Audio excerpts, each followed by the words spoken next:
ಅರ್ಧ ಗಂಟೆಯಿಂದ ಸುರಿದ ಭಾರಿ ಮಳೆಗೆ ಇಡೀ ಊರೇ ಜಲಾವೃತ.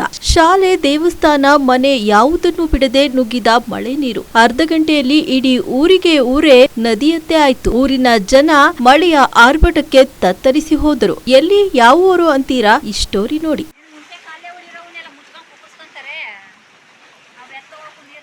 ಹೌದು ವೀಕ್ಷಕರೇ, ಈ ಬಾರಿ ಮುಂಗಾರು ಶೀಘ್ರವೇ ಆರಂಭವಾಗಿದ್ದು ಮಳೆಯ ಪ್ರಮಾಣ ಹೆಚ್ಚಾಗಿದೆ. ಈ ಕಾರಣದಿಂದ ಕೊರಟಗೆರೆ ತಾಲೂಕಿನ ವಡ್ಡಗೆರೆ ಗ್ರಾಮ ಪಂಚಾಯಿತಿ ವ್ಯಾಪ್ತಿಯ ಚಿಲುಗಾನಹಳ್ಳಿ ಗ್ರಾಮದಲ್ಲಿ ನಿನ್ನೆ ಸುರಿದ ಭಾರಿ ಮಳೆಯಿಂದ ಬಹಳಷ್ಟು ಅವಾಂತರ ಸೃಷ್ಟಿಯಾಗಿದ್ದು ಇಡೀ ಊರೇ ಬೆಚ್ಚಬಿದ್ದಿದೆ.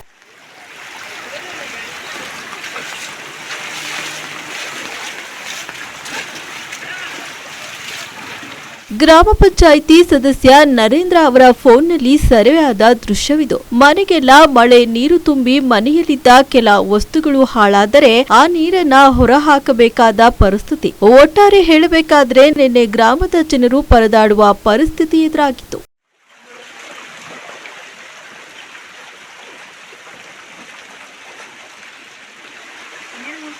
ಇನ್ನು 2-3 ದಿನ ಹವಾಮಾನ ಇಲಾಖೆ ಪ್ರಕಾರ ಭಾರಿ ಮಳೆಯಾಗುವ ಸಾಧ್ಯತೆ ಇದೆ ಎನ್ನಲಾಗಿದೆ. ಅದು ಏನೇ ಇರಲಿ ವೀಕ್ಷಕರೇ, ಎಚ್ಚರದಿಂದ ಇರಿ, ಸುರಕ್ಷಿತವಾಗಿರಿ ಎನ್ನುವುದಷ್ಟೇ ನಮ್ಮ ಆಶಯ.